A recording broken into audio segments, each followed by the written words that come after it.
Splitting complex present होगा। और ये वाटर स्प्लिटिंग कॉम्प्लेक्स ध्यान से देखिए, ये हम लोग बोलेंगे क्या कि आयंस कब के मिलने से बनेगा, Mn2 प्लस कैल्शियम 2 प्लस और क्या था Cl माइनस, यहाँ पर मैंने लिखा है। ठीक है, ये आयन के प्रेजेंस में ये water involving oxygen involving complex या वाटर स्प्लिटिंग कॉम्प्लेक्स काम करेगा। ठीक है, इस चीज को याद रखना है, जो कि एसोसिएटेड रहता है फोटो सिस्टम 2 से टुवर्ड्स हम लोग बोलेंगे ल्यूमेन ऑफ द थैलाकॉइड, जिसका मेन काम क्या चीज है, फोटोलाइसिस ऑफ वाटर को करना। अब देखिए यहाँ पर समझिए, ये जो D1 प्रोटीन है ना, D1 प्रोटीन है, इस D1 प्रोटीन के पास हम लोग बोलेंगे, याद रखना है, एक स्पेसिफिक एमिनो एसिड रेसिड्यू होता है जिसको बोलते हैं टायरोसिन। तो ये देखो, ये वाला क्या चीज है, टायरोसिन है। ठीक है, और ये टायरोसिन हम लोग बोलेंगे D1 प्रोटीन में ही प्रेजेंट होगा, लेकिन ये किस तरफ रहेगा, हम लोग बोलेंगे इधर वाटर इवॉल्विंग कॉम्प्लेक्स है या वाटर स्प्लिटिंग कॉम्प्लेक्स है। इसको याद रखना है, एकदम याद रखना है। ठीक है, तो वही मैंने यहाँ पर लिखा है कि photo system 2 contains D1 protein, D2 protein and accessory protein such as CP47, CP43।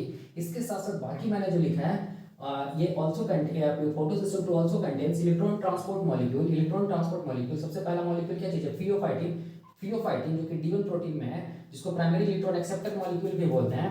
ठीक है, और इसके साथ साथ प्लास्टिक यूनियन, जिसको PQ बोलते हैं। तो प्लास्टिक यूनियन का भी दो यहाँ पर टाइप है, एक को बोलेंगे PQA, ठीक है, जो कि प्रेजेंट होता है D2 प्रोटीन में, दूसरा बोलते हैं PQB, जो प्रेजेंट होता है D1 प्रोटीन में। इसको याद रखना है। इसके साथ साथ photo system 2 associated with water evolving complex, sorry oxygen evolving complex या वाटर स्प्लिटिंग कॉम्प्लेक्स, जो कि काम करता है, हम लोग बोलेंगे Mn2 plus calcium 2 plus and Cl minus ion के प्रेजेंस में, जिसका मेन काम है वाटर को क्या करना, स्प्लिट करना। ये प्रेजेंट होता है टुवर्ड्स हम लोग बोलेंगे ल्यूमेन ऑफ द थैलाकॉइड, कौन, वाटर स्प्लिटिंग कॉम्प्लेक्स। ठीक है, तो इस पॉइंट का मतलब यहाँ, इस लाइन का मतलब ये यहाँ हुआ। ठीक है, अब देखिए ध्यान से, अब मैं इस लाइन के बारे में समझाता हूं। D1 protein has specific tyrosine amino acid residue. D1 protein के पास specific tyrosine amino acid residue होता है 161 पोजीशन पे, which gains the electrons from the splitting of water। मतलब फोटोलाइसिस जब होगा वाटर का, तो इससे जो इलेक्ट्रॉन्स निकलेगा उसको कौन रिसीव करेगा, हम लोग बोलेंगे टायरोसिन अमीनो एसिड ये करेगा, रिसीव करेगा और ट्रांसफर करेगा मेन रिएक्शन सेंटर क्लोरोफिल 680 तक। बताने का क्या मतलब हुआ, बताने का मतलब ये हो गया कि जो ल्यूमेन ऑफ द, देखिए ल्यूमेन ऑफ द थैलाकॉइड है, ठीक है, उस तरफ क्या प्रेजेंट है, वाटर स्प्लिटिंग कॉम्प्लेक्स है। देखिए ध्यान से, ठीक है, तो ये वाटर स्प्लिटिंग कॉम्प्लेक्स क्या करेगा, ल्यूमेन में जो वाटर है, इस वाटर को क्या करेगा, इस वाटर को ये क्या करेगा, हम लोग बोलेंगे स्प्लिट करेगा। ठीक है, जिसको हम लोग बोलेंगे क्या चीज, फोटोलाइसिस बोलेंगे। इसको हम लोग क्या बोलेंगे, फोटोलाइसिस, या क्या बोलेंगे, हिल्स रिएक्शन। क्या बोलेंगे, हिल्स रिएक्शन। ठीक है, तो इससे क्या रिसीव होगा, हम लोग बोलेंगे, सॉरी, इससे वाटर टूटेगा तो क्या क्या निकलेगा, हम लोग बोलेंगे 4 इलेक्ट्रॉन्स निकलेगा, 4H प्लस आयन निकलेगा, और हम लोग बोलेंगे ऑक्सीजन कहाँ ऑक्सीजन रिलीज होगा, कहाँ पर, हम लोग बोलेंगे ल्यूमेन ऑफ द थैलाकॉइड। अभी ऑक्सीजन बाहर आ जाएगा एनवायरनमेंट में। तो यहाँ पर देखो, ये ऑक्सीजन इवॉल्विंग कॉम्प्लेक्स, ऑक्सीजन तो इवॉल्व किया, लेकिन यहाँ वाटर को क्या किया, स्प्लिट किया। तो वाटर को स्प्लिट किया, 2 मॉलिक्यूल ऑफ वाटर स्प्लिट हुआ, तो 4 इलेक्ट्रॉन्स बाहर निकला। ठीक है, अब ये जो 4 इलेक्ट्रॉन्स है, ये 4 इलेक्ट्रॉन्स को ही हम लोग बोलेंगे कौन रिसीव करेगा, ये टायरोसिन अमीनो एसिड रिसीव करेगा। टायरोसिन अमीनो एसिड किसका पार्ट होता है, D1 प्रोटीन का। देखो D1 प्रोटीन है, क्योंकि D1 प्रोटीन है ना, तो अमीनो एसिड्स का बनेगा। तो 161 पोजीशन पे D1 प्रोटीन के टायरोसिन अमीनो एसिड लगा हुआ रहेगा। वही टायरोसिन अमीनो एसिड इलेक्ट्रॉन्स को क्या, वाटर स्प्लिट होगा तो उस इलेक्ट्रॉन्स को क्या करेगा, एक्सेप्ट करेगा, और उस इलेक्ट्रॉन्स को हम लोग बोलेंगे किसको ट्रांसफर करेगा, main reaction centre chlorophyll A को ट्रांसफर करेगा, P680 को ट्रांसफर करेगा। वही मैंने यहाँ पर लिखा है। ठीक है, क्यों ट्रांसफर करेगा इसको, इसलिए ट्रांसफर करेगा क्योंकि जब फोटो सिस्टम 2 पे जब लाइट पड़ा था, तो फोटो सिस्टम 2 से भी क्या हुआ था, इलेक्ट्रॉन्स एक्साइट हुआ था। तो फोटो सिस्टम 2 से मतलब मेन जो रिएक्शन सेंटर क्लोरोफिल है उससे इलेक्ट्रॉन्स एक्साइट हुआ था। ठीक है, तो इसमें क्या हो गया था, मेन रिएक्शन सेंटर जो ये है जिसको P680 बोलते हैं, वहां पर इलेक्ट्रॉन का डेफिशिएंसी हो गया था। उसी इलेक्ट्रॉन्स को कंपनसेट किया, हम लोग बोलेंगे फोटोलाइसिस ऑफ वाटर से जो इलेक्ट्रॉन्स आया, वो इलेक्ट्रॉन्स D1 प्रोटीन के टायरोसिन अमीनो एसिड पहले रिसीव किया, और इस इलेक्ट्रॉन्स को ये कहां दे दिया, हम लोग बोलेंगे P680 का। ठीक है, तो यही मैंने यहाँ पर लिखा है। अब देखिए मैंने यहाँ पर क्या लिखा है, जो प्लास्टोक्विनोन मॉलिक्यूल होता है ना, PQ, ठीक है, वो क्या होता है, हाइड्रोफोबिक मॉलिक्यूल होता है। स्पेशली हम लोग बोलेंगे PQB जो होता है वो क्या होता है, हाइड्रोफोबिक मॉलिक्यूल होता है। मतलब ये लिपिड का जो बाइलेयर है ना यहाँ पर थैलाकॉइड मेम्ब्रेन, उसमें आसानी से फ्लो कर सकते हैं या मूव कर सकते हैं, इसलिए इसको बोलता है हाइड्रोफोबिक मोबाइल मॉलिक्यूल। यहाँ पे लिखना चाहिए हाइड्रोफोबिक मोबाइल मॉलिक्यूल, मतलब ये मूव कर सकता है। प्लास्टोक्विनोन में कौन था प्लास्टोक्विनोन, तो PQB याद रखिएगा। दूसरा क्या चीज है, प्लास्टोसाइनिन। प्लास्टोसाइनिन हाइड्रोफिलिक मॉलिक्यूल होता है जो कि प्रेजेंट होता है किस तरफ, towards this luminal side of the thylakoid membrane. तो ये थैलाकोइड का मेम्ब्रेन है, इस तरफ स्ट्रोमा है, इस तरफ क्या है, ल्यूमेन ऑफ द थैलाकोइड है। तो ये देखो ये क्या चीज हम लोग बोलेंगे, प्लास्टोसाइनिन। प्लास्टोसाइनिन का शॉर्ट फॉर्म क्या होता है, पीसी होता है, ठीक है। ये पीसी किस तरफ है, किस तरफ लोकेटेड है, ल्यूमिनल साइड ऑफ द थैलाकोइड, ठीक है। तो ये क्या है, हम लोग बोलेंगे प्लास्टोसाइनिन है जो कि luminal side of the thylakoid located होता है। और ये कैसा मॉलिक्यूल होता है, हम लोग बोलेंगे ये होता है हाइड्रोफिलिक मॉलिक्यूल होता है, हाइड्रोफिलिक मॉलिक्यूल होता है, ठीक है। इसको याद रखना है। तो यही मैंने यहाँ पर लिखा है। तो अब क्वेश्चन क्या आता है कि इससे फोटो सिस्टम 2 से कैसे करके इलेक्ट्रॉन्स का ट्रांसपोर्ट होगा, ठीक है। तो देखिए कैसे करके इलेक्ट्रॉन्स का ट्रांसपोर्ट होगा, मैं यहाँ पर समझा देता हूँ। देखो देखिए ध्यान से, यहाँ पर क्या हो रहा है, देखो सनलाइट पड़ रहा है फोटो सिस्टम 2 पर। ये क्या चीज है, मैं यहाँ पर लिख दे रहा हूँ स्ट्रक्चर ऑफ क्या चीज, फोटो सिस्टम 2, ठीक है।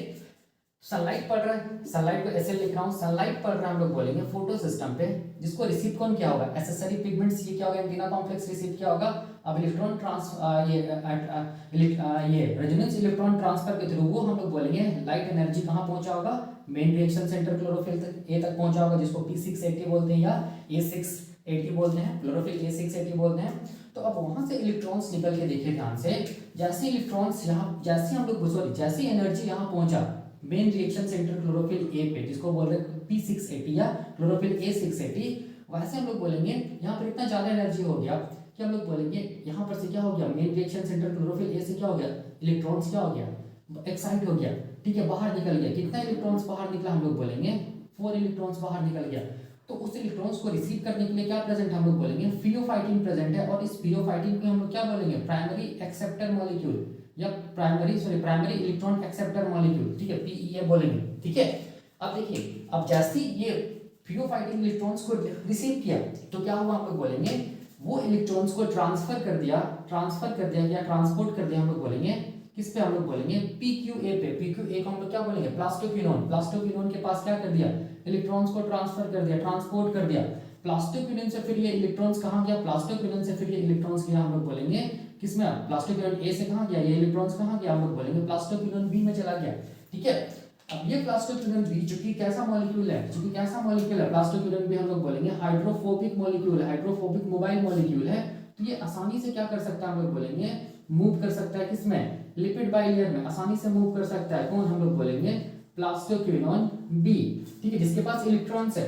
और उसके बाद ये प्लास्टोक्विनोन बी अब इलेक्ट्रॉन्स को किसको देगा, हम लोग बोलेंगे मूव करके कहां पहुंचेगा, एक कॉम्प्लेक्स के पास पहुंचेगा जो फोटो सिस्टम 2 के बगल में रहता है, जिसको बोलते हैं साइटोक्रोम B6F कॉम्प्लेक्स, ठीक है। इसके पास पहुंचेगा और अपना इलेक्ट्रॉन्स को हम लोग बोलेंगे किसको दे देगा, हम लोग बोलेंगे किसको दे देगा, साइटोक्रोम B6F कॉम्प्लेक्स को दे देगा इलेक्ट्रॉन्स को, ठीक है।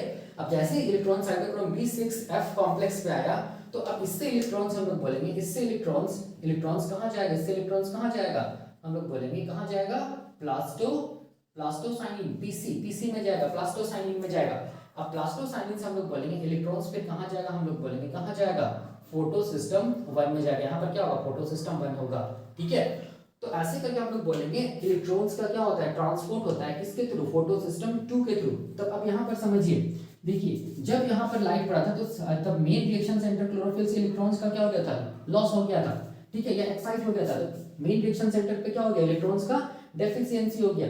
तो ये भी क्या चाहेगा, हम लोग बोलेंगे इलेक्ट्रॉन्स चाहेगा क्योंकि अनस्टेबल हो गया।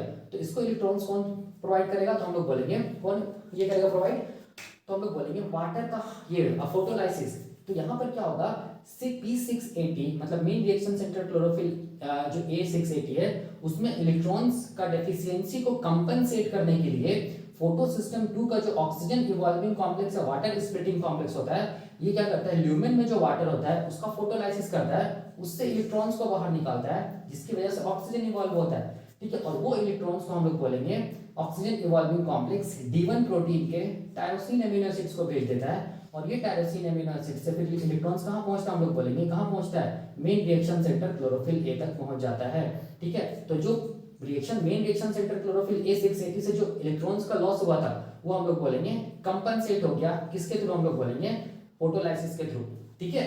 तो इसको याद रखना है, यही हम लोग बोलेंगे क्या होता है, structure of type 2 photo system या फोटो सिस्टम 2 होता है, ठीक है। तो photo system 2 and photo system 1 हमेशा याद रखना है लाइट रिएक्शन में हेल्प करता है। तो ये कैसे करके हेल्प करता है, तो हम लोग ये देखेंगे नेक्स्ट लेक्चर में, जिसको हम लोग बोलते हैं mechanism of photosynthesis. Mechanism of photosynthesis में हम लोग दो इवेंट देखेंगे, एक को क्या बोलेंगे लाइट रिएक्शन, एक को क्या बोलेंगे डार्क रिएक्शन। तो लाइट रिएक्शन में photo system 1 and photo system 2 दोनों इन्वॉल्व होता है, ये हम लोग देखेंगे, ठीक है, नेक्स्ट लेक्चर में। तब तक के लिए थैंक यू।